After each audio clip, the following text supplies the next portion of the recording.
The story begins with an extreme gamer named Alan, who's just finished a game that took him a grueling 3 years to complete. But instead of feeling accomplished, he's left disappointed because the whole thing was a letdown. Despite all the time and effort he poured into it, the game never truly challenged him. And what Alan really wants is something that'll push him to the brink. A game so relentlessly difficult it'd take a whole decade just to beat. He's craving a real test, not something you can brute force with enough patience. With that in mind, he jumps straight into the search for his next big challenge. And that's when he stumbles across a mysterious title that claims to never end.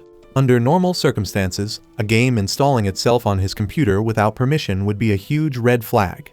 But he's already completely hooked and doesn't bother backing out. Instead, he dives straight into the settings menu to tweak the difficulty. Wanting the experience to be as punishing as possible, he cranks the difficulty all the way up to hell mode and chooses the untested summoner class just to make things even more chaotic. Without reading a thing, he accepts every term and condition. Unfortunately for him, one of those clauses mentions transporting the player to another world, and before he can process it, Alan finds himself reborn as a newborn baby in the middle of the countryside. A full year passes, and life as a baby turns out to be way better than Alan expected. He doesn't have to work, worry about money, or deal with responsibilities, and on top of that, the milk is more than unbelievable, and he has kind and loving parents who take good care of him. His father is named Rodden, and his mother is Derja, and they seem like a genuinely happy couple. Still, setting the game to hell mode makes it feel like a classic, tragic backstory family situation waiting to happen. One night, after being put to bed, Alan raises his tiny arms and starts muttering every command phrase he knows, desperately trying to bring up a status screen. After all, even though he's supposed to be a summoner, he has no clue how summoning is actually supposed to work. Just before giving up and falling asleep, he decides to try one last time. And this time, something really does appear. Unfortunately, it scares Alan so badly that he starts screaming, causing his parents to rush into the room as soon as they hear him. With no choice, he hides the book for the moment. After checking on him and making sure everything is fine, his parents leave the room. The second they're gone, Alan pulls the book back out. Relief washes over him as he finally gets to see his stats after an entire year of trying, and they look about right for a 1-year-old summoner.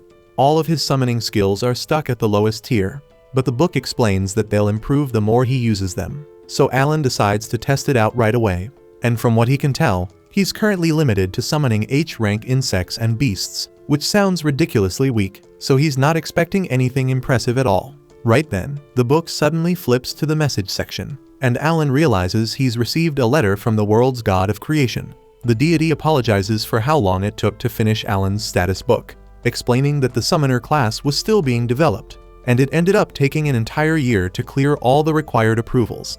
Alan couldn't care less about the apology, but hearing that the summoner class was rushed at the last minute gets him excited.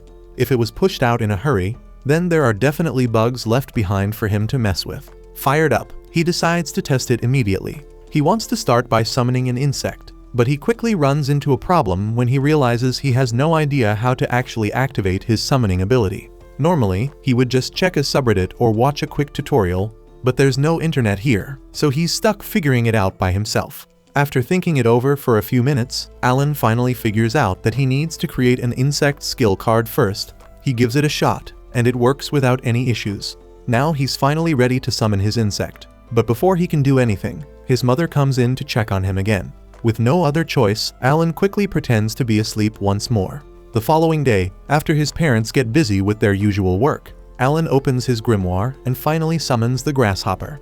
The room floods with bright light, and at first he's completely taken in by how beautiful it looks. That feeling lasts about a second, until a massive grasshopper flies straight into his face and he completely freaks out. After calming down, he realizes this is actually the grasshopper he summoned, so he tries giving it commands. Unfortunately, even though it's a summon, it still has the brain of a grasshopper and doesn't understand a single word he says. But on the plus side, Alan discovers that summoning it boosts his agility and endurance stats, which makes him pretty happy. Sadly, his excitement catches his mother's attention, and when she sees the giant grasshopper on the floor, she instantly squashes it, leaving Alan completely devastated. During the next few days, Alan keeps experimenting with his insect summoning, but eventually he gets bored of it and decides to move on to beast summoning instead. This time, he summons a mouse, and just like before, the book launches it straight at his face, but luckily Alan was ready for it, so it doesn't scare him as much. The mouse also comes with its own stat boosts, but it's still not very smart, so having a real conversation is impossible. That said, one of its skills is called Scurry, and whenever Alan orders it to use that ability, it does so every single time. But even so, the skill itself is pretty damn useless, so Alan quickly realizes that if he wants to summon stronger and more useful creatures, he'll need to level up his summoning abilities first. Alan's grimoire reveals that he can store up to 10 summoning cards at a time, and better yet, the stat buffs from each summon stack together. So if he loads up 10 mouse cards, that's a plus 10 boost to both attack and HP. That alone already puts him well beyond your average baby. But to really break the system and go full overpowered, he's gonna need to start leveling up fast. Normally, that wouldn't be such a pain, but the genius Alan chose Hell Mode because he thought the extra difficulty would be fun. Now, gaining experience takes 100 times longer than usual, which means he's officially locked himself into a hellish grindfest. Later that day, Rodden stumbles back into the house, drenched in blood, but thankfully, none of it is his. He just helped the village guys bring down a giant boar. Alan's eyes light up with curiosity, so Rodden offers to take him to see it. Without hesitation, Alan climbs onto his dad's shoulders and they head off toward the hunting grounds. For Alan, this is the first time he's ever gotten to see the world beyond their home, and he's absolutely soaking in the new scenery. But the trip takes longer than he expected, and eventually, he dozes off in Rodden's arms. When they finally reach the boar's body, Rodden gently wakes him up. Alan blinks a few times, then freezes. This boar is enormous. He can't even begin to imagine how his dad managed to help kill something that huge. Not long after, the nearby villagers notice Rodden's return and erupt into cheers, hailing him as the hero of the day. Alan turns to ask if the great boar is really that strong, and Gerda explains that it's classified as a C-rank monster. Normally, it takes around 20 hunters to bring one down, so yeah, they're a pretty big deal. That little detail sticks with Alan because now he has a solid benchmark for measuring monster strength. But before he even dreams of summoning something on that level, he knows one thing for sure. He's got to buckle down and start grinding XP like crazy. After 10 relentless months of grinding, Alan finally hits level 2 as a summoner, and with it comes a pretty solid upgrade. His stats get a general boost across the board, and more importantly, he unlocks the ability to summon and fuse G-rank monsters. Hype as that is, there's a catch. Fusion costs a hefty chunk of MP, so Alan wolfs down dinner to refill some mana and rushes back to his room, only to be hit with disappointment again. His grimoire lets him know loud and clear that his max MP still isn't high enough to even attempt a fusion, so back to the grind it is. Fast forward to when Alan turns 3, and he finally gets his MP stat to a high enough level to try out his new skill. He opens the fusion section and manages to create his very first G-rank summon, a bird, which he proudly names Chappie. Chappie's main ability is Voice Mimic, which lets it flawlessly copy any voice it hears, perfect for setting traps or messing with enemies.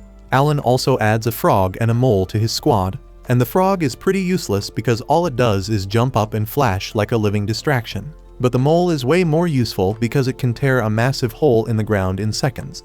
Compared to the H-rank summons, these new ones are way more useful, and for the first time, Alan actually feels like he's playing a proper game instead of just grinding in baby mode hell.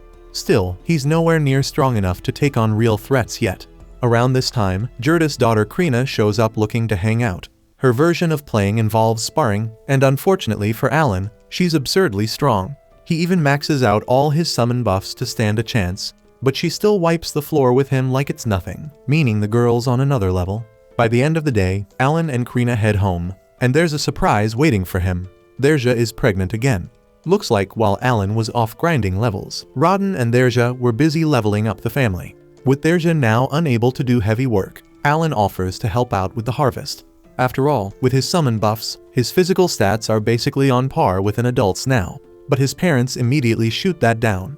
They tell him he should just stick to small chores and enjoy being a kid for now. Rodden reminds him that real responsibilities will come soon enough, so he should enjoy the peace while it lasts.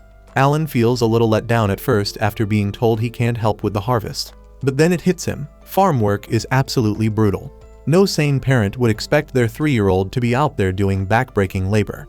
Understanding that, he backs off and lets it go. Rodden's relieved to see his son being mature about it, and things settle down, until Derja brings up something odd she noticed. She says she saw Alan in the backyard earlier, throwing rocks at a tree. Curious, she asks what he was up to. Alan brushes it off, claiming it was just self-defense training in case a monster shows up. But truthfully, he was running an experiment, testing whether he could unlock skills outside of summoning just by repeating basic actions, but sadly, that attempt didn't get him anywhere. Rodden, however, is still impressed with Alan's dedication and says he's looking forward to his appraisal ceremony. Alan's never heard of that before, so he asks what it is. Rodden explains that when a child turns 5, they undergo an appraisal to reveal any hidden talents or skills they might possess. And if Alan ends up with a powerful one, he could have a shot at living a wealthy and successful life. As winter arrives, Alan continues experimenting and decides to test how durable his summons are by summoning a grasshopper out in the snow. To his surprise, it manages to survive out there for an entire day, which he considers a win. But that little win quickly turns into a disaster when Krina pops up again, eager for another sparring match. As usual, Alan gets stomped, but while he's busy fighting her off, he totally forgets about his summon. That's when things take a turn. The grasshopper, still active, ends up crawling up Derja's leg, scaring the hell out of her. She trips and falls, dangerous enough on its own, but especially risky since she's pregnant. Rodden rushes over, and though Derja says she's okay, it's clear the fall triggered labor. Whether they're ready or not, the baby's coming now. Rodden quickly tells Krina to go fetch her mom, and once she arrives, she helps Derja through a rushed delivery. By sunrise, the family welcomes a brand new baby boy into the world. Everyone is filled with joy, except Alan, who's left feeling conflicted. He still doesn't understand why a game reincarnated him into this world in the first place. But when he thinks back to his old life in Japan, he realizes there wasn't really much waiting for him there. This new life, unexpected as it is, has given him something far more important. That's why he makes up his mind to keep pushing forward, not just for himself, but to protect the only real family he's ever had. By the time spring rolls around, Alan knows his appraisal ceremony is coming up, so he asks his dad what it's actually like. His father explains that every kid has to go through it once they hit 5 years old, and if Alan ends up with a rare or high-ranking skill, he might just land a shot at the elite path. That said, it's not going to be easy. Competition's pretty fierce this year. A whole bunch of kids are turning 5 at the same time, including Krina. They all make their way to the commoner district where the ceremony is being held. But as they get closer to the church, Alan starts noticing something weird. Most of the other kids look super polished and dressed up, while he's stuck in borderline tatters. Now that he's paying attention, he realizes he's been dressed like this since birth. If that's any indication, his family must be seriously low on the social ladder. Still, it doesn't really bother him much. When they reach the church, everyone gathers outside in front of it. A couple of priests step out, and Alan hears folks in the crowd mocking some of the poorer families.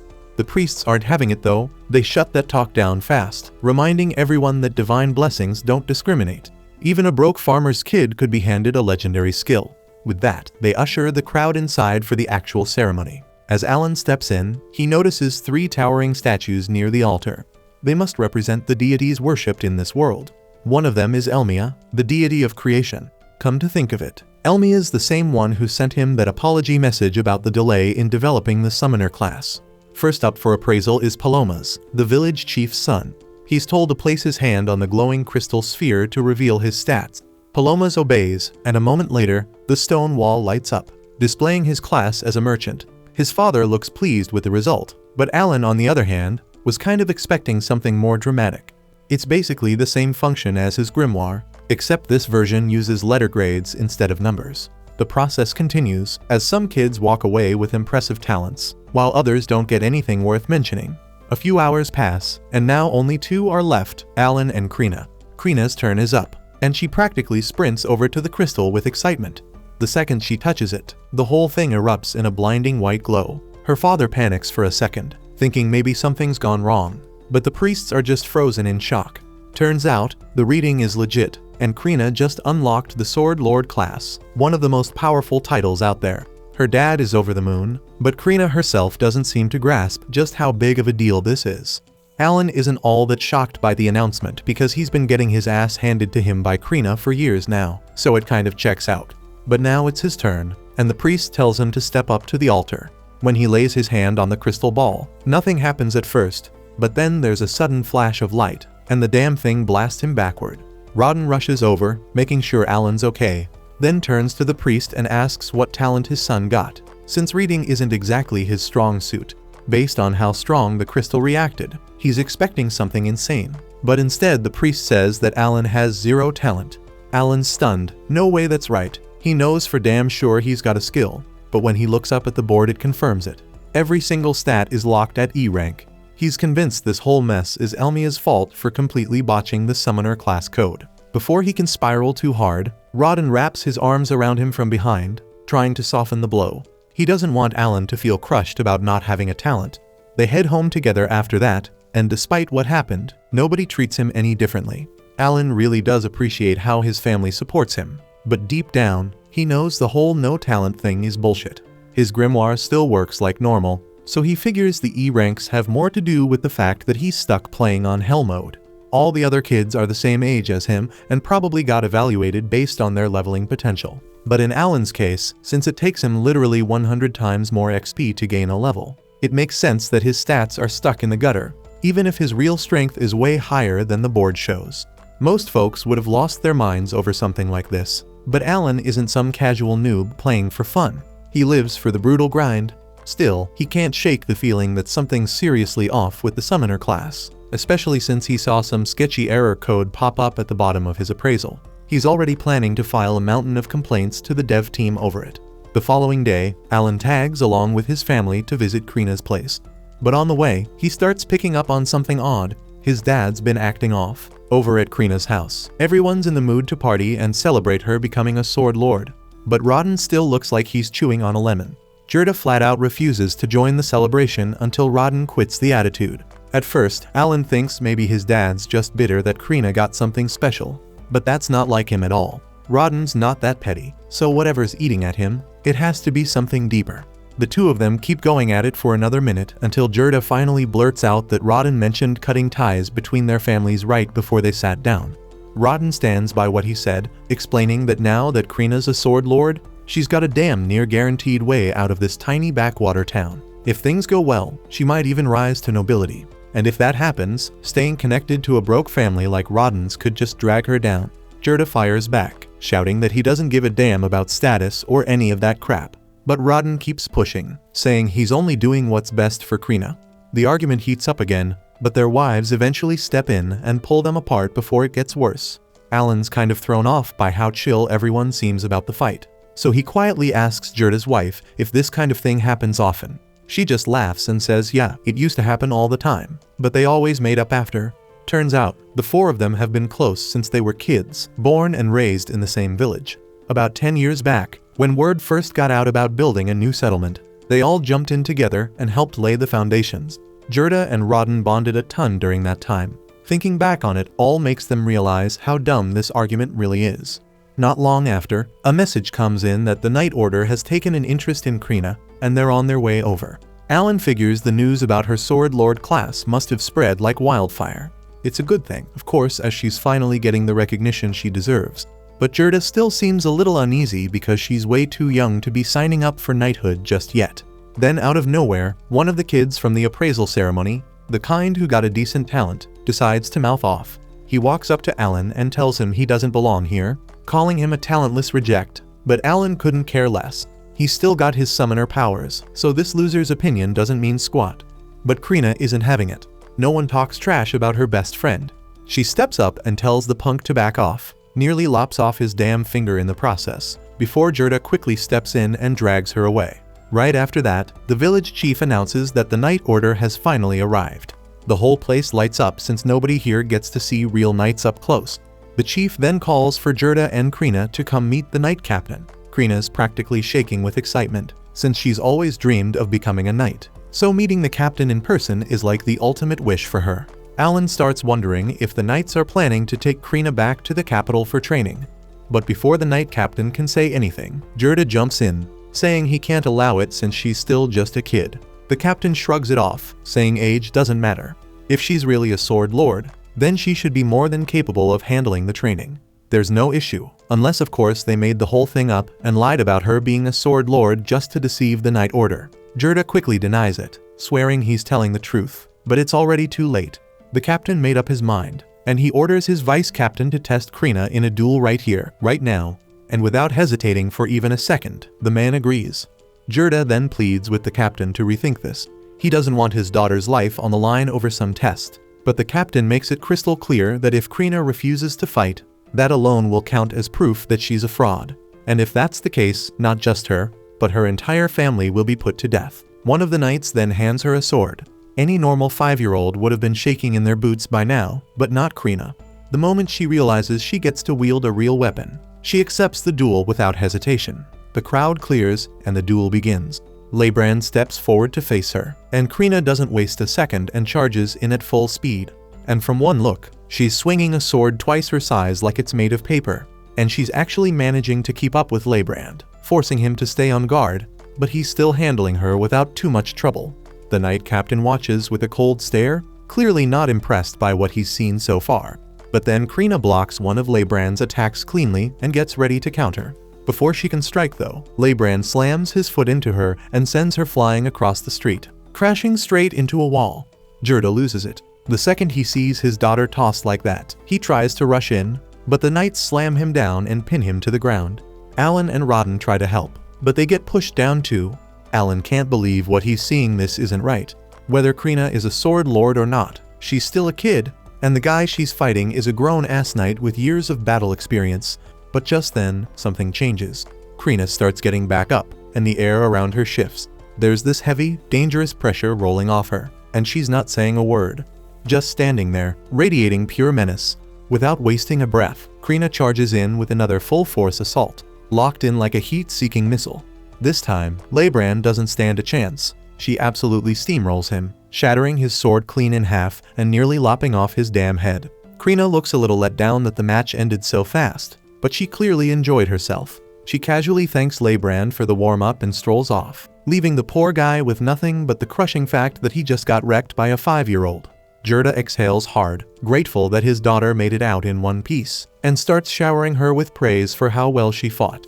But before he can even process what just happened, the knight captain steps in, and Gerda instantly goes on guard, not wanting that man anywhere near his daughter. This time, the captain drops the arrogance and admits Krina really is a sword lord. He even apologizes for dragging her into the duel. He says he wants to have a proper conversation about her future, but Gerda instantly shuts him down.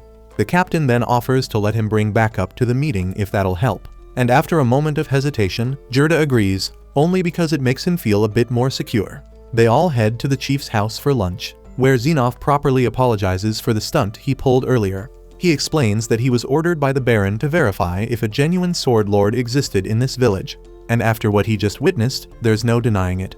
Xenoph then brings up how 3 years ago, a so-called sword saint popped up in a count's household. But that instantly raises red flags for Alan, because in the game system, sword saints are only born from common backgrounds, not noble blood, so that one must have been a total fraud. Turns out that Fake ended up serving the royal family, but couldn't live up to the hype. Once they rechecked him, they realized he was just a regular swordsman faking his rank. And after several nobles were caught bluffing their way up the ranks, the kingdom enforced a zero-tolerance policy on forged talent reports. That said, Xenoph genuinely apologizes again for putting Krina through such a rough ordeal. He reassures Gerda that no one's trying to rip her away from him. Instead, they want her to stay home and keep training as usual. And if she chooses to, once she turns 12, she'll have the option to enter the Knight Academy. After 2 brutal years of grinding non-stop, Alan finally breaks through to the 3rd tier of his grimoire, and he's pumped. This upgrade cranks his summoning game way up. Not only can he supercharge his creatures even more, but now he can control a whopping 30F rank units at once. That's a serious boost to his buff stacking setup. He's dying to test it out, but dinner's already on the table, so he heads back inside. On the home front, life's getting busier. His little brother just hit the 2-year mark, and with their mom pregnant again, there's another baby on the track. While his parents are tossing around baby names, Alan randomly gets a divine message from Elmia, the deity of creation, and ends up blurting the name out loud without thinking. His folks instantly assume he's suggesting they name the baby after a deity, which is totally off limits in this world. Alan can't explain the real reason, so he quickly changes the topic and mentions how Rodden's old scars seem to have faded completely. Rodden casually says it's because he cleared a divine trial earlier that day while wrestling a wild boar. Alan's never heard of that before, so he asks for details, and Rodden explains that sometimes after a tough battle, your body feels totally renewed and your wounds heal instantly. Alan figures it must be what happens when someone levels up in this world.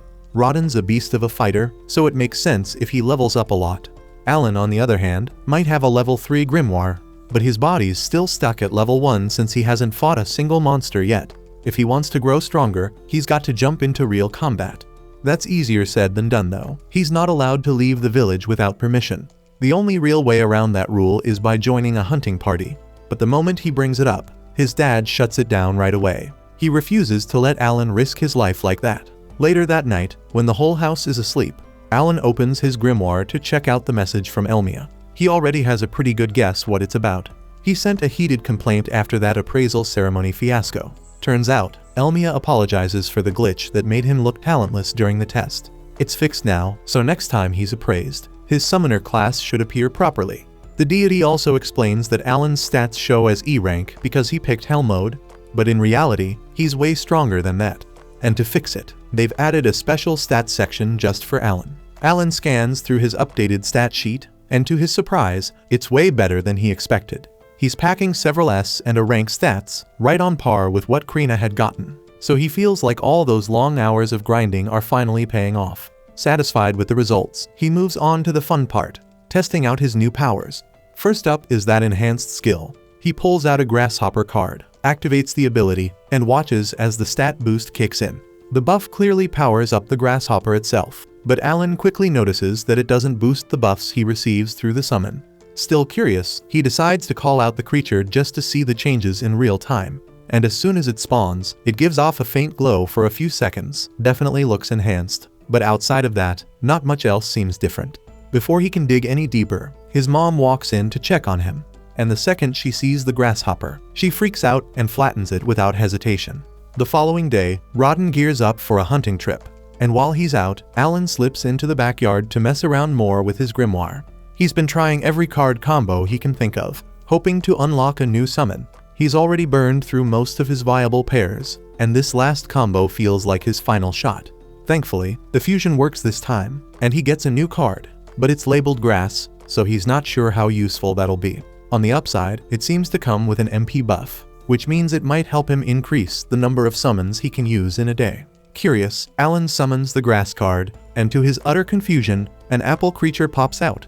It's not built for combat at all, but it does have a weird skill called aroma. So Alan asks it to show him, and the apple sinks into the ground like a seed, then sprouts a small stem, and sure enough, the stem gives off a sweet, pleasant scent. Just as he's trying to figure out what to make of it, his mom pops up again to check on him. Alan panics and tries to get the apple to hide, but it doesn't respond, so his mom ends up spotting the stem. But thankfully, she just assumes it's a regular plant and walks off without another thought.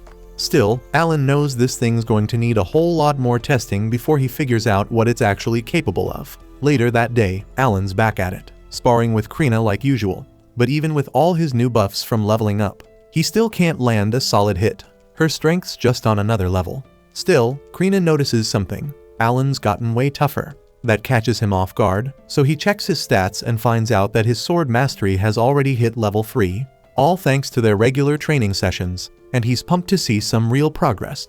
Then he remembers, he recently got a dog summon that has a bite attack, and he's itching to try it out. But using it against Krina wouldn't be fair, so he holds off. After training, Alan spends the rest of the afternoon chucking rocks at a tree in the backyard, hoping to trigger some kind of new skill or awakening. So far, it's a total bust, and he's starting to feel like he's just wasting his time. He hasn't had much of a chance to train outside of this either, since he's been busy taking care of his little brother. Mash, who's been tagging along, eventually complains that he's bored of the whole rock throwing routine. Alan apologizes and promises they'll do something else soon, but he just wants to finish a few more throws. While Alan lines up his last tosses, Mash notices something weird near the house. A bunch of saplings growing where there definitely weren't any yesterday. Turns out, that's the aftermath of Alan spamming his apple summons earlier to farm MP boosts, and it worked. Thanks to stacking the buff, Alan's MP recovery time is now down to 5 hours instead of 6, which means he can push his mana output by over 15% every day. It may not be flashy, but it's progress. As night falls, everyone gathers for dinner like always, but Rodden still hasn't come back from the hunt. That's odd, especially since the group wasn't planning to go deep into the woods today.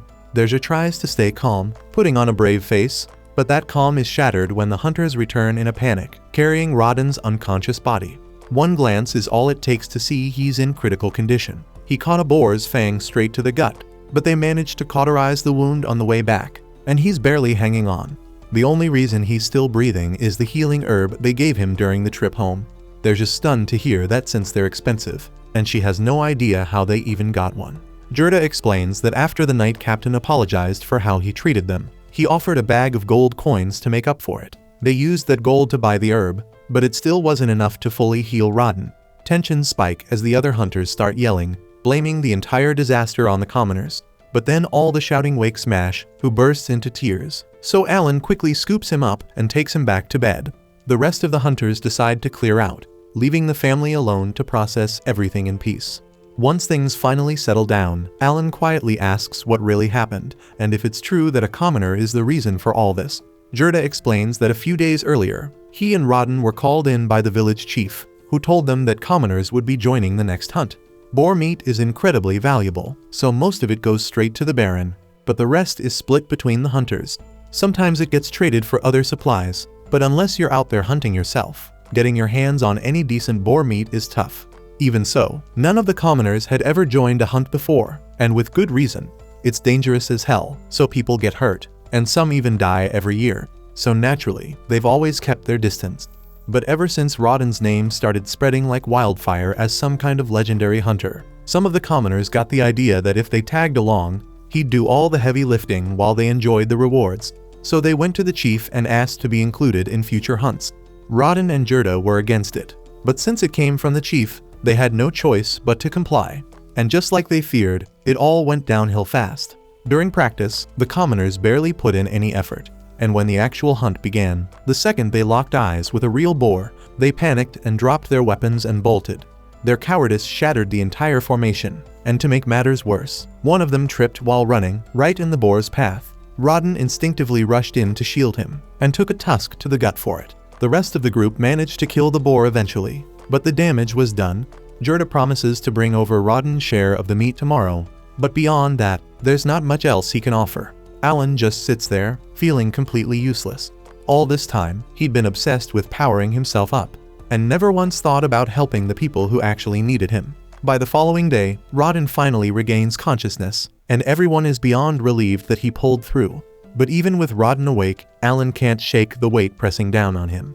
Up till now, he'd been treating this like some kind of RPG game, but for everyone else here, this is life. It's real, and it's harsh, and surviving each day takes everything they've got. So the least he can do is use the power he's been given to ease their burden, even a little.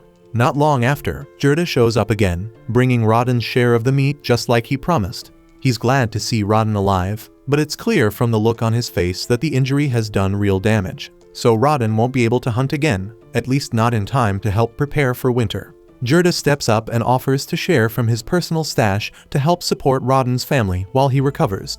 Rodden genuinely appreciates the offer, but before anything else can be said, Alan suddenly speaks up. He tells everyone that he wants to take over for his father. His voice is steady, his expression firm, and it's clear to everyone in the room that he means it, so no one argues. And later that day, Alan gets right to work. He heads to the village well and starts hauling water back home. The men nearby warn him to take it easy because hauling that much water isn't something a kid should be doing. But Alan handles it like it's nothing. Up until now, he's been keeping the effects of his boosted stats under wraps, but with all the attention on Krina as the village's rising hero, it's probably okay for him to stand out a little. Once the water's taken care of, he joins Gerda in the fields to harvest potatoes. Gerda shows him how to properly dig them up, expecting Alan to fumble through it. Instead, Alan yanks them from the ground one-handed like it's child's play, and in no time at all, he's filled 3 full baskets. But when he finds out that over half of that will be taken by the Baron as tax, it hits him just how unfair the system really is. He starts thinking about other ways to get more food for his family, until the village chief suddenly shows up. The chief is there to personally apologize to Rodden. He knows the injury happened, at least in part, because of the orders he gave. He wants to make amends, and he's also brought the man responsible for the incident to apologize. The guy clearly isn't a bad person, just someone who panicked and made a mistake, so he accepts full responsibility. Rodden tells him he's not angry, but urges him to think ahead next time, and the man nods, promising not to let something like that happen again. Later on, Alan heads back out to the open fields with a plan forming in his head. He clears out a large patch of space and begins summoning a small army of frogs. Each one uses its provoke skill, which should lure out wild animals like ducks, nothing too dangerous. But instead of ducks, Alan ends up attracting a monster bird. For a split second, he considers running, since it's clearly stronger than he expected. But then he thinks of his family, of the food they need, the help they've lost, and decides to take the risk. And with all the stat boosts he's stacked, he figures he might just have a shot. He dashes in and lands a solid blow to the back of the bird's head before it realizes what's going on.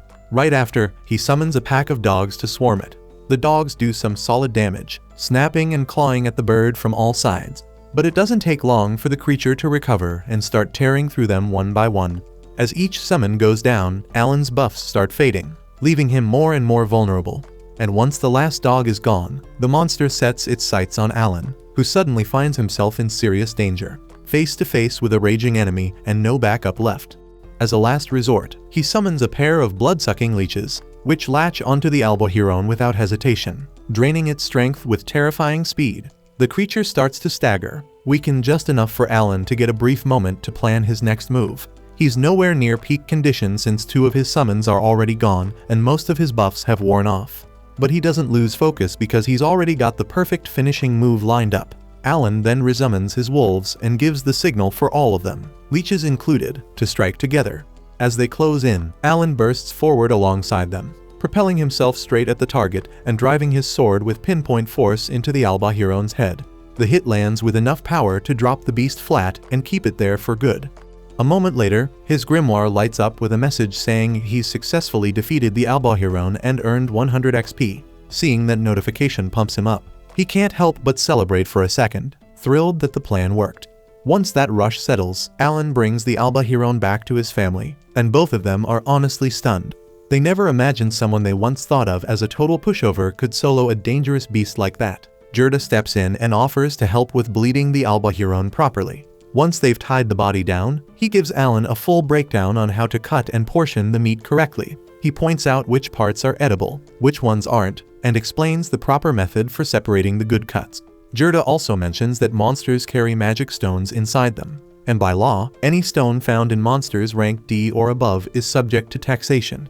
That said, Gerda doesn't seem too worried about it. He figures it's not like poor commoners like them would get much use out of a magic stone anyway. Even so, he's convinced they can negotiate a better deal from the chieftain, especially once they explain that it was Alan who actually did the hunting this time, since Rodden was too injured to go himself. The following morning, they head to the chieftain's office, sticking to their plan to use Rodden's injury as leverage. At first, the chieftain pushes back, saying they should only get the smaller portion, but Gerda and Alan keep pressing, reminding him just how serious Rodden's condition is, and how a kid like Alan had to risk his life just to bring food back.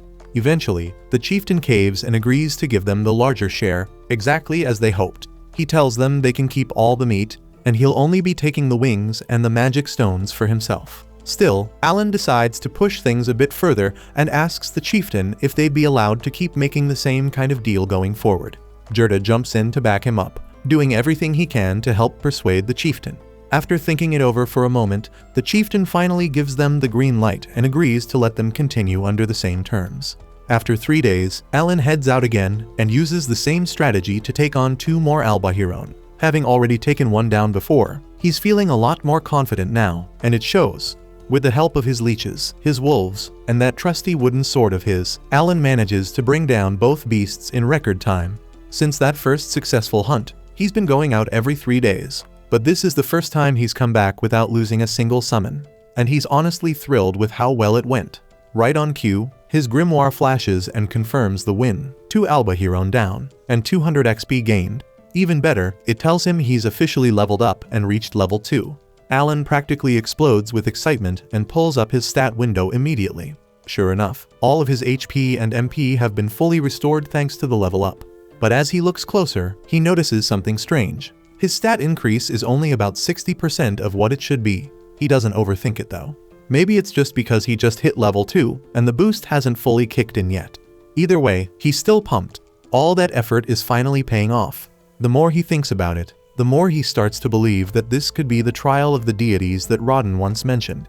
And honestly, that thought makes him feel incredible. Still, he knows that sooner or later, he's going to have to come clean and tell his family the truth. Afterward, Alan returns home, and Rodden's stunned to see him drag back 2 Albahiron in one go. After that, Alan meets up with Krina for a bit of sword training. But even in the middle of sparring, his mind keeps drifting, thinking about when and how he'll take down more albahirone. Since it's migration season and there's an abundance of them around, he figures if he stays consistent, he could hit level 3 by taking out around 20 more. That train of thought gets cut short when Krina suddenly smacks him with a solid hit to the head, clearly ending the match in her favor. Alan then admits defeat, and Krina casually waves him off as she walks away. Afterward at night, Alan decides it's finally time to come clean with his parents about how he's been taking down those albahirone with such ease. But he's well aware he can't just blurt out that he got dragged into some game he found online because his parents would probably think he'd lost his mind. So instead, he crafts a more believable story. He tells them that when he was only a year old, he received an oracle from Elmia, the deity of creation. Alan explains that an oracle is basically a divine blessing that makes someone both smarter and stronger than most people. On top of that, it means he'll be tested with trials that push far beyond what even 100 normal men could endure. Hearing that, Rodden immediately picks up on what's really happening. He already had his suspicions because he noticed that morning that the cut on Alan's face had completely vanished.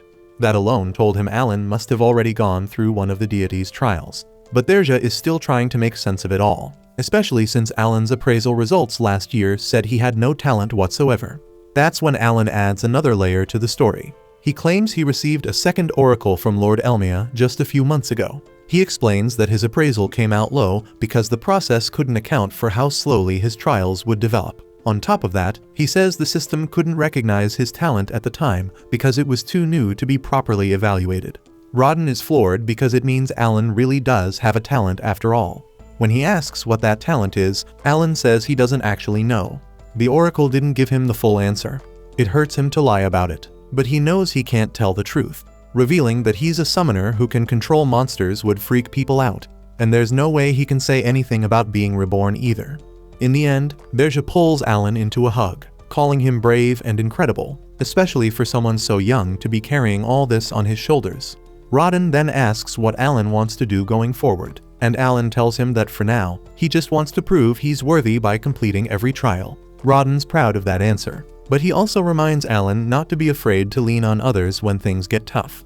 Alan thanks them both for being so understanding and for backing him no matter what. Rodden finishes by saying that it's probably best to keep all of this under wraps for now. If the wrong people start thinking he's a fake prophet, things could get ugly fast. But the only one they'll let in on the truth is Jirda, since he never stops hyping up Krina as a future sword lord. Rodden figures it's finally his turn to brag about how awesome his own kid is too. By the time winter rolls around, Alan pulls out one of the stored albahirones and begins butchering it piece by piece. Once that's done, he heads into town with Jirda to trade the meat for supplies. Jirda's already caught wind of the big news that Alan is being chosen and tested by Lord Elmia, and honestly, he's not the least bit shocked. He always had a gut feeling there was something different about that kid. As they travel together, the two of them chat along the way. At one point, Alan brings up the topic of the difference between commoners and serfs. Jirda explains that it mostly comes down to status and taxation. Serfs live under a whole different system, where every adult has to cough up 3 gold coins a year, and each child costs 1. Alan listens carefully and then asks what it would take for a serf to rise up and become a commoner. Jirda tells him it'd require a tribute of 10 gold coins per family member. He also mentions there are whispers about a certain baron occasionally granting commoner status as a reward. But those are just rumors, and no one knows if they're true. Hearing all this, Alan quickly does the math. With his mother expecting another child, that would make them a family of 5, meaning they'd need 50 gold coins to earn their way out of serfdom. Alan spends the rest of the day working trades with Jirda and slowly starts to get a solid feel for how the barter system works. By the time they head back, he's carrying a fat bundle of firewood on his back. Realizing he now has a decent grasp on how town trading operates, he starts thinking about ways to run some market research next time he comes in. When Alan returns to trade on his own, he takes a much more methodical approach. He carefully tracks the barter and market value of every item he sees, recording all of it so he can use that info later. Eventually, he steps into an herbal shop and asks the merchant if there's any kind of medicine that can restore MP. The shopkeeper immediately says no. Those kinds of items are way too pricey for their store to keep in stock.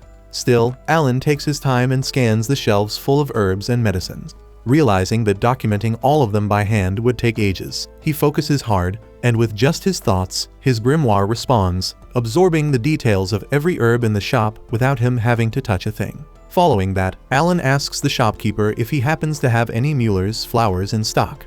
But the merchant's expression instantly shifts, and he gets visibly annoyed the moment Alan mentions that name. He explains that the last time someone asked for one, it turned into a whole mess. Apparently, Gerda stormed into the store, demanding a Mueller's flower because a friend of his was seriously ill. He didn't even pay the full price up front, just promised to settle the rest later. The merchant never got the rest of the payment, and to make things worse, that flower happened to be the last one in stock, so that's what really ticks him off. Hearing all this, Alan quickly pieces it together. Gerda must have rushed in that day to buy the herb that ended up saving Rodden's life after the night he was attacked. If the merchant had flat out refused to sell it, Alan might not even have a father right now. Wanting to show his gratitude, Alan hands over some Albahiron jerky as a thank you gift and sincerely thanks the merchant for his kindness. Then he quietly heads out of the shop. While walking through town, Alan finds himself checking out a few weapon displays when he suddenly bumps into a familiar face. The same kid from the appraisal ceremony with the axe talent, Dagora, and standing beside him is the chieftain's son Pelmoas. Alan knows Dagora's nothing but trouble, so he tries to mind his business and slip away. But Dagora's not having that. He smacks Alan on the head and immediately demands that he become his underling. Alan responds by calmly pulling out his wooden sword and pointing it straight at him. Dagora flinches, calling foul because he doesn't have a weapon. Alan shrugs and tells him he's fine with a fair fight. Dagora can go grab whatever weapon he wants, and Alan will wait. Dagora runs off and returns soon after with a sword, then charges straight at Alan. But Alan dodges with ease, deflecting every swing. Dagora's strikes are heavy, which makes sense for someone with an axe talent, but even with all that muscle, he's got nothing on Krina. Alan decides to end it quickly. He knocks the sword out of Dagora's hand and wins clean.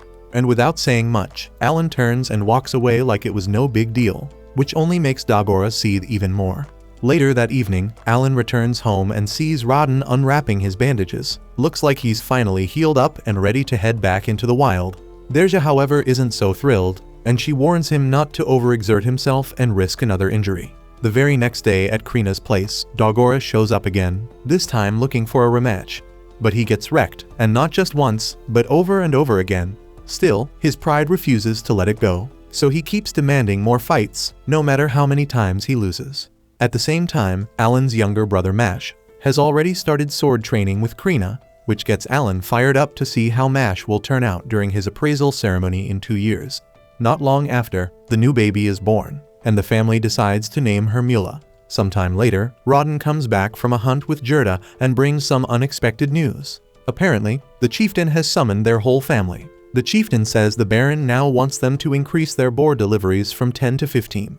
To make that happen, he wants the commoners to be allowed to join the hunt again this year. Derja immediately thinks this demand is insane, especially after what happened to Rodden during the last hunt. Rodden admits he was ready to turn it down until he found out it wasn't a request. It was a direct order from the Baron himself. And if they can't deliver 15 boars by winter, the Empire's going to bring in new serfs from other regions. Alan picks up on the implications right away. More serfs mean less land to go around, and that would put non-hunters at risk of losing their plots. Gerda chimes in and says that's not even the worst part apparently. The Baron expects them to bring in 20 boars by the end of next year.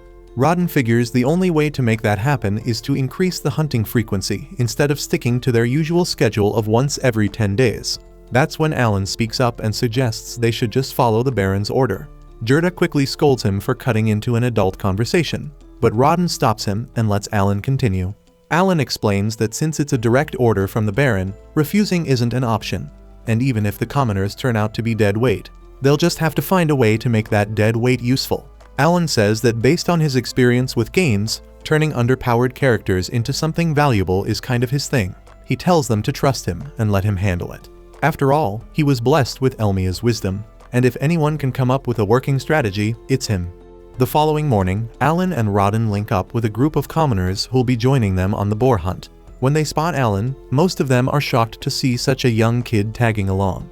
Rodden quickly explains that they'll all be following his hunting method, and Alan is just there to observe and pick up experience.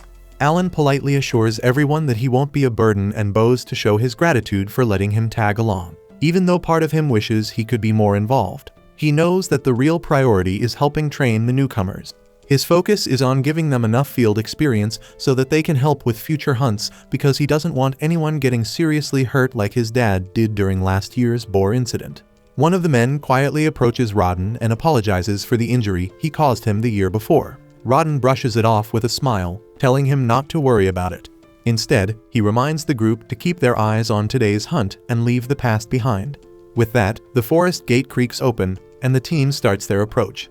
As they step into the woods, Alan suddenly realizes that this is the first time in 7 years, since becoming a serf, that he's ever stepped outside the village. It feels like a small but meaningful step forward, so maybe it's the beginning of a path that leads to freeing his family from this life. What thrills him most, though, is the idea of catching a glimpse of the legendary White Dragon Mountains. There's an old tale that a mythical white dragon lives near those peaks, and Alan has always dreamed of seeing it, even from a distance. Not long after the hunt kicks off, everyone splits up into position as a massive wild boar crashes through the underbrush. Right on cue, the bait squad steps in to steer the beast in the right direction.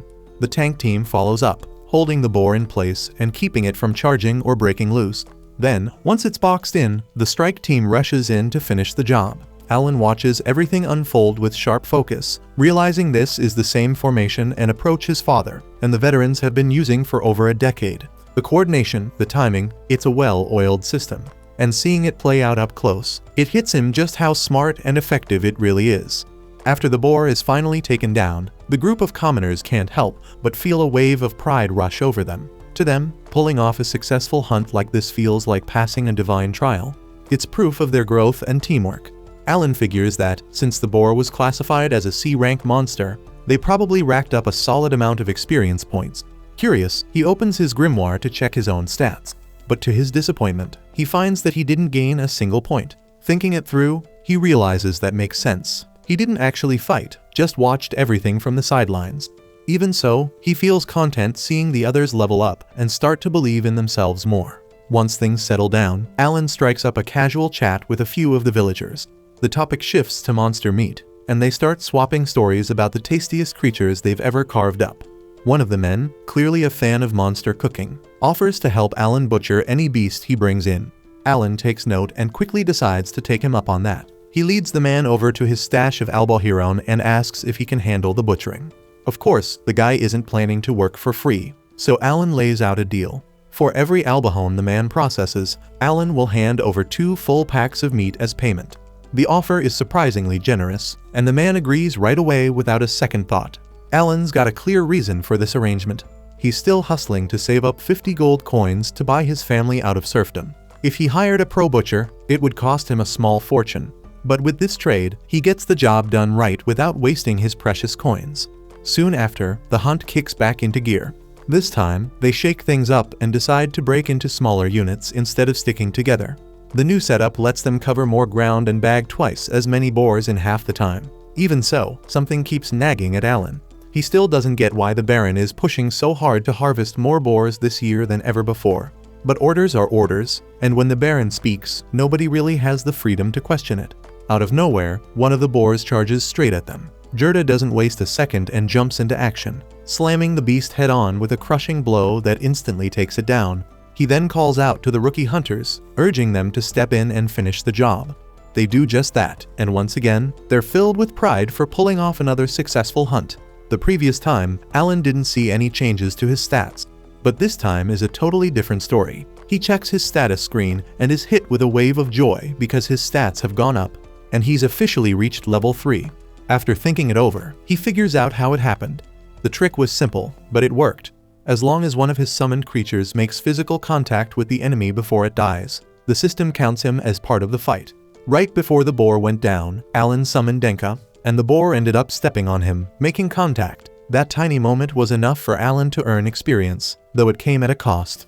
Denka was killed in the process, and as Denka's spirit drifts upward, Alan quietly apologizes, but deep down, he knows it was worth it. After 3 months, Alan and Krina are invited to the chieftain's home to celebrate the new year. After the visit, they head back to their own place to properly enjoy the holiday. The table is packed with food, and Gerda and his wife drop by to join the fun. Everyone digs in, laughing and enjoying the cozy vibe. During the meal, Gerda casually asks Alan if the chieftain had said anything about them. Alan nods and explains that the chief made sure to personally thank them for all their hard work. Rodden had expected that they would easily hit the goal of bringing in 20 boars for the year, just like he'd planned. Alan adds that the chieftain was so pleased with how things were going that he gave him a bottle of liquor as a reward. Alan knows full well how much Rodden and Gerda love their drinks, and how rowdy they get once the alcohol kicks in, so he comes up with a sneaky idea to use it as leverage. He proposes a challenge. If he wins, he gets to officially join the next hunt, weapon in hand, and fight like one of the team. But if Rodden and Gerda win, the bottle's all theirs. As soon as Alan lays out the rules, it hits them that they've already walked straight into his trap. But it's too late to back out now. Their craving for the liquor is stronger than their caution, so they agree to go along with it anyway. They ask what kind of contest he has in mind. Alan, keeping a calm expression, says he wants to settle it with an arm wrestling match. Both Rodden and Gerda are stunned that Alan would even suggest something like that shit. To them, it feels obvious that grown men like themselves would be far stronger than a kid his age. Still, with that bottle on the line, they decide to go for it. But what they don't realize is that Alan came prepared. He's been saving up a few strength-boosting cards just for a moment like this. With those in play, he's sure he can go toe-to-toe with even full-grown men like Rodden and Gerda. Gerda steps up first, confident this'll be over in seconds. At first, he doesn't even take Alan seriously. But once they lock hands and the match begins, Gerda's eyes widen as Alan's got way more power than he expected. The kid holds steady, refusing to give an inch. Gerda fights back hard, straining against the pressure. But Alan digs in and eventually slams his hand down to win the round. Impressed, Alan makes a mental note. Gerda's strength stat is probably somewhere between 150 and 200. Then it's Rodden's turn, and from the start, Alan can tell this isn't going to be as easy. Rodden's strength feels like it's in a whole different league. Even with all his buffs, Alan struggles to keep up. But Rodden doesn't even flinch, and he just slowly but surely forces Alan's arm down and takes the win. Sticking to his word, Alan hands over the liquor. Rodden and Gerda accept it with big grins, and not long after, they're all sharing drinks and laughing together. Even though Alan didn't win the right to join the next hunt, the match wasn't a total loss. He gained something just as valuable, a better understanding of where he stands. Now he knows Gerda's power is likely around D rank, while Rodden is closer to C rank. Rodden then tells him that unless he can beat him in a contest of strength, there's no way he's letting Alan join the boar hunts. But instead of getting discouraged, Alan takes it as motivation. He's more fired up than ever to train harder and prove himself. Not long after, Alan notices something new. His summoner level has gone up again. Eager to see what's changed, he quickly pulls out his grimoire and opens it. As Alan flips through the pages of his grimoire, he's blown away by the number of new abilities that have unlocked. But one skill in particular grabs his full attention. It's the ability to view E-ranked cards anytime he wants. Alan immediately realizes how insanely valuable this is. With constant access to these cards, he's confident his strength will climb faster than ever. In fact, he's already thinking about taking on Rodden again, and this time, he might actually have a shot at winning. But as he continues scanning the pages, something unusual catches his eye. A new page has appeared, one that definitely wasn't there before. He flips to it and finds what looks like a hollow slot carved directly into the paper. After some quick testing, he figures it out. It's a storage ability. He can place items into the grimoire as long as they fit inside the space. Strangely, the interior stretches much deeper than it seems, making the pocket far more useful than its size suggests. What really throws Alan off is that storage magic is considered a divine tier skill, ultra rare and extremely powerful. So why would someone like him suddenly gain access to it now? The timing doesn't feel random. It's almost like someone or something wanted him to receive it at this exact moment. The following day, Alan sets out to test his new E-rank summoning ability. He pulls out a magic stone and activates the skill. The first creature he summons is an insect, a radiant butterfly with dazzling wings that shimmer in the light. It's harmless, but its magical aura is unmistakable. Curious, he summons again. This time, a saber-toothed tiger materializes. Alan instinctively backs up the moment he sees it. With its huge fangs and powerful frame, the beast looks terrifying. But after watching it for a while, Alan realizes it's completely tame and not a threat. Slowly, he gets used to its presence and decides to name it Tama, officially welcoming the tiger as a new member of his growing team.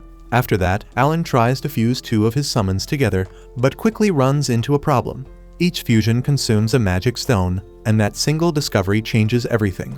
If he wants to keep evolving his summons and pushing his strength forward, he'll need a constant stockpile of magic stones. and the only way he knows to get them is by killing horned rabbits.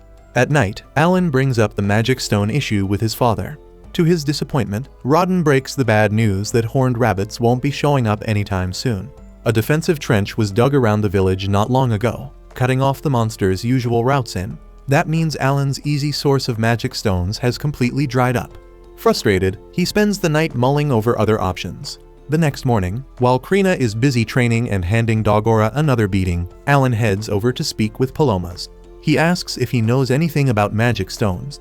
Palomas, being well versed in such things, explains that D and C ranked stones are generally found in the royal capital and are worth a good amount. E ranked stones, on the other hand, are practically worthless and sometimes just lying around. To prove his point, Palomas casually picks one up off the ground and tosses it to Alan before strolling away. That simple gesture lights a fire in Alan's chest. If E ranked stones are that easy to find, then he doesn't need monsters. He can gather them himself. With help from the villagers, Alan starts collecting. Over time, he builds up a solid stash of E-ranked magic stones. Using them, he summons every E-ranked creature available to him. Just as he finishes the last summon, a wild boar suddenly bursts out of the woods, charging straight at him. But his summoned beasts leap into action, reacting instantly and tearing it down in a single strike. Alan barely has time to celebrate before another boar appears, and again one of his summons intercepts and neutralizes the threat without him lifting a finger. Then he blinks, and the entire scene fades, as it was all a vision. He closes his eyes once more, sinking into reflection. 7 long years as a serf, with no mentor, no handbook, just trial, error, and relentless effort. Everything he's learned, he's figured out on his own. And now, it's starting to make sense. Each type of summon has its own purpose. Insect types are ideal for debuffs. Grass types provide healing. Stone types specialize in defense. Bird types excel at scouting. Beast types handle direct combat. Together, they form a complete team, everything a traditional party needs, all controlled by one person.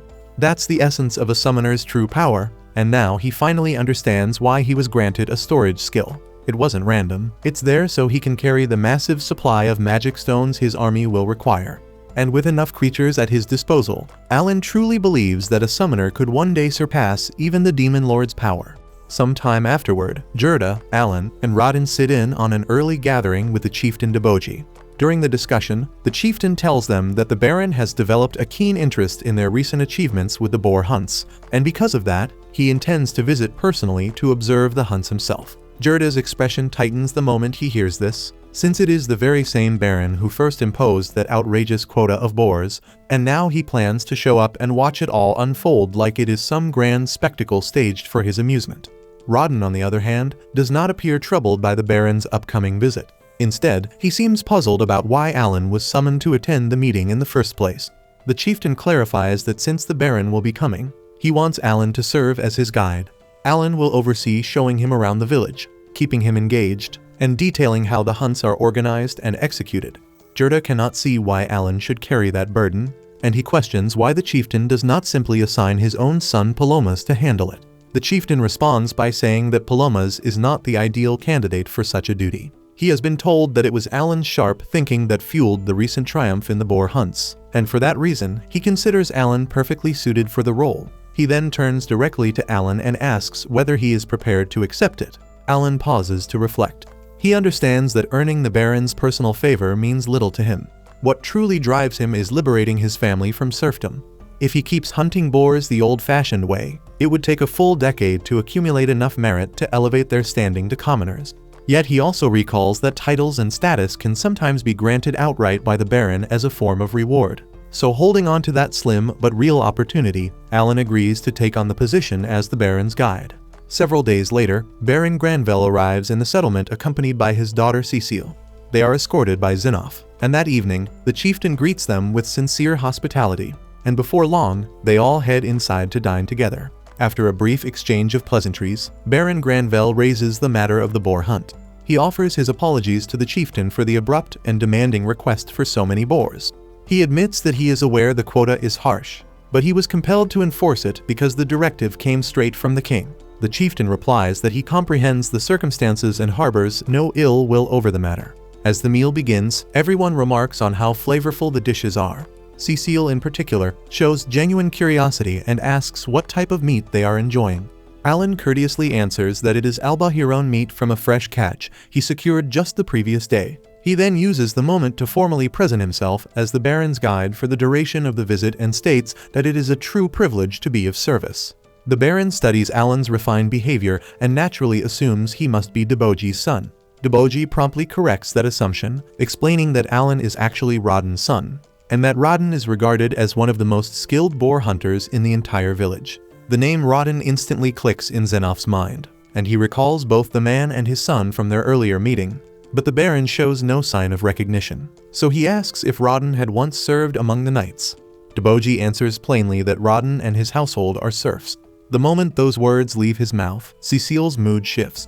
She sharply questions why someone like Alan was even permitted to share the same chamber as them. Baron Granvelle immediately rebukes her, and in a firm tone, he instructs her that she must never address or regard serfs as though they were beasts. Realizing she has overstepped, Cecile lowers her head and offers an apology to her father at once. Even so, the correction does not soften her attitude, and she keeps casting cold glances at Alan. She remains silent, yet her displeasure is written all over her face. Moving past the tension, Xenof focuses on Alan and remarks that he expects him to clarify how the hunt will unfold the following morning. He notes that capturing 20 boars is an aggressive objective. He further states that if the burden proves too heavy for the serfs, the knights will intervene and assume control. Cecile then declares that she intends to participate in the hunt as well, and says that she wishes to witness a boar up close with her own eyes. Hearing Xenof's comment, Alan understands that Xenof still questions the serf's capability. Keeping his composure, Alan responds that 20 boars are hardly a challenge for them. He confidently assures them that the target will be reached without issue, and tomorrow's hunt will stand as undeniable evidence of their competence. The next morning, they proceed into the forest where the operation is planned. Alan, together with Baron Granvelle and his party, takes a seat atop a tall wooden platform constructed well above the ground, and from that vantage point, they are able to observe everything safely and clearly. Before long, the hunters step forward and ready themselves. A few of them sprint into the trees wearing lightweight gear fashioned from boar horns and hides. The tactic is meant to provoke the animals into revealing themselves. The familiar scent and silhouette trigger a reaction, and one boar bursts out from the woods in a furious charge. The defensive unit reacts instantly. They close in with heavy reinforced shields, forming a tight enclosure that restricts the creature's movement. The beast thrashes and pushes, but it cannot breach the wall. Then the assault team advances. Spears drive in from different directions, striking with deliberate precision and steady control to wear it down. And after several calculated thrusts, Rodden steps in and ends it cleanly, plunging his spear deep into the boar's throat. The Baron observes closely, and his expression clearly shows approval. He openly admits that he never anticipated this level of teamwork and precision from them. But then the atmosphere shifts in an instant, as 2 boars explode out of the tree line at once. Seeing that, Xenof immediately assumes the hunters are about to be overrun, so he tells Lebrand to prepare the knights to step in. Yet before the command can be executed, Alan calmly raises his voice and stops him. He says that the hunters have deliberately drilled for moments exactly like this, so there is no cause for alarm. And just as Alan said, the hunters do not lose their composure. They swiftly split into 2 units and replicate the same tactic with discipline and sharp coordination. Each team encircles a boar, locks it down, and attacks in perfect rhythm. And in a matter of seconds, both beasts are brought down cleanly. Cecile witnesses everything from start to finish, and the sight of blood and raw brutality overwhelms her senses, and she collapses from the shock. Not long after, the 2 boars lie motionless, so Granvelle steps forward and surveys the aftermath. He quietly tallies the count and notes that 3 boars have now been slain in total, meaning 17 remain to reach the required 20. However, Alan gently corrects him and explains that before Granvelle even arrived, they had already hunted 7 boars, so in reality, only 10 remain. Granvelle cannot hide his astonishment, so it becomes clear to him that the villagers possess far greater ability than he originally assumed. He even begins to consider that the knights might not be necessary to complete the task at all. As the hunt progresses, Alan informs Granvelle that he has 2 formal requests. The first is permission to construct additional shield walls to reinforce the hunting grounds. The barriers have already proven their worth, and expanding them would allow the hunters to contain the boars more effectively while minimizing risk. And for his second request, Alan asks for the regulated supply and circulation of liquor among the serfs. Granvelle raises an eyebrow at that. Liquor does not appear to have any direct connection to hunting. Alan lays out his reasoning plainly. With the rising number of boars being taken down, the village now has a surplus of meat. If the villagers continue trading only meat within their own community, its value will inevitably drop. An oversupply without matching demand could destabilize their small economy, but by introducing another commodity like liquor into circulation, trade would diversify. It would provide an alternative medium of exchange and help keep prices steady. And on top of that, liquor would serve another purpose, maintaining the morale of the hunters after exhausting and dangerous days in the forest. Zenoff took a moment to weigh the proposals and ultimately judged them sensible. Granvelle nodded as well, admitting that Alan's reasoning was solid, so he assured him that both requests would be reviewed with approval in mind. He then openly praised Alan's conduct throughout the hunt, pointing out that he had displayed judgment and composure far beyond his age. In Granvelle's eyes, it was obvious that Alan carried remarkable promise for the years ahead. Soon after, it was time for Granvelle and his party to depart. As Cecile climbed onto her horse, she glanced down at Alan and warned him not to let her father's compliments inflate his ego. And with that parting remark, she turned away and rode off beside Sebas the butler. Alan simply stood there watching them disappear down the road. He felt a quiet sense of relief once she was gone and assumed this would likely be the final time their paths ever crossed. But afterward that same day, Alan, Rodden, and Gerda were called forward once more. They knelt respectfully before Granvelle as he spoke to them in a formal tone. He commended their exceptional performance during the hunt and emphasized that their unity and discipline deserved acknowledgement. As a reward for their achievement, he declared that their families would be raised from serf status to that of commoners. When the words reached Alan's ears, he struggled to contain his excitement. For 8 years, he had held on to this hope. Becoming a commoner meant liberty. It meant new doors opening. It meant freedom from the chains that bound him to the restrictions of serf life. He would finally have the right to leave the village and see the wider world. In his heart, he already knew his first destination. The White Dragon Mountains had been calling to him for as long as he could remember. One day, he intended to hunt dragons there, and that ambition had burned quietly inside him for years. Granvelle then shifted to another subject. The king planned to highlight their village as a model for the entire realm. For that reason, he required a detailed account of how the boar hunts had originally come to be. At the mention of this, Rodden's face darkened, so Gerda softly explained that the memory carried painful weight for him and requested permission to speak on his behalf. Granvelle agreed without hesitation, so Gerda began recounting the past. 13 years earlier, nearly 100 serfs from neighboring villages had been relocated to their land. It was part of the Reclamation Decree, a royal order aimed at cultivating unused territory. The settlers labored tirelessly for half a year. They felled trees, tilled the earth, and sowed their first crops. Gradually, their hard work bore fruit. The fields began to thrive, and for the first time, their future appeared bright with possibility. Then everything collapsed in an instant. A gigantic boar stormed out of nowhere and tore straight through the farmland. It trampled the crops they had nurtured for months, reducing the entire harvest to nothing. So all their effort vanished in a single rampage. The blow crushed their spirits, and despair settled over the village. And in that bleak moment, Rodden put forward a daring proposal. Rather than cower in fear of the boars, they would hunt them down. Back then, they possessed no proper weapons or refined equipment. Still, they gathered whatever crude tools they could find and braced themselves. And through unity and sheer resolve, they brought down their very first boar.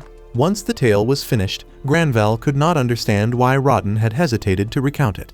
To him, it sounded like a testament to bravery and grit, something worth taking pride in. Gerda gently clarified that during that initial hunt, one of their companions had lost his life, so the weight of that death had never left Rodden's heart. Gerda admitted he had repeatedly urged Rodden not to shoulder the blame, yet Rodden stubbornly clung to his guilt. Granvelle nodded in understanding and apologized for reopening such a wound.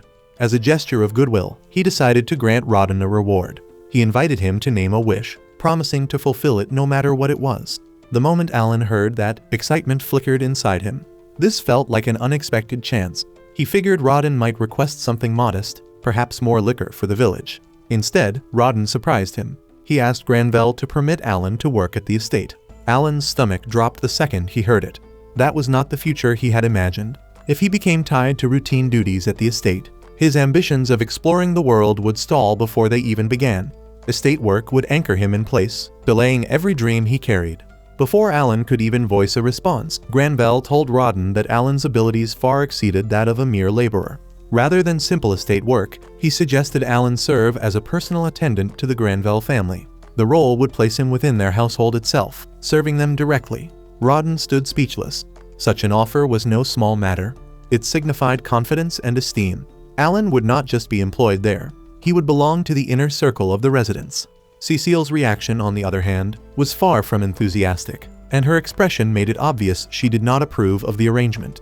Meanwhile, Alan's thoughts spun rapidly as he searched for a way to decline. Freedom mattered to him more than anything, yet when his eyes met his father's, he saw pure pride and happiness shining there. This decision promised stability and advancement for their entire family, so in the end, Alan swallowed his hesitation and agreed to the proposal. The following morning, everything was set in motion for Alan's departure to the Baron's estate. The entire village turned out to send him off. The mood was heavy, especially for his younger brother Mash, and he didn't even try to hold it together, cried openly, and admitted he was going to miss him like hell.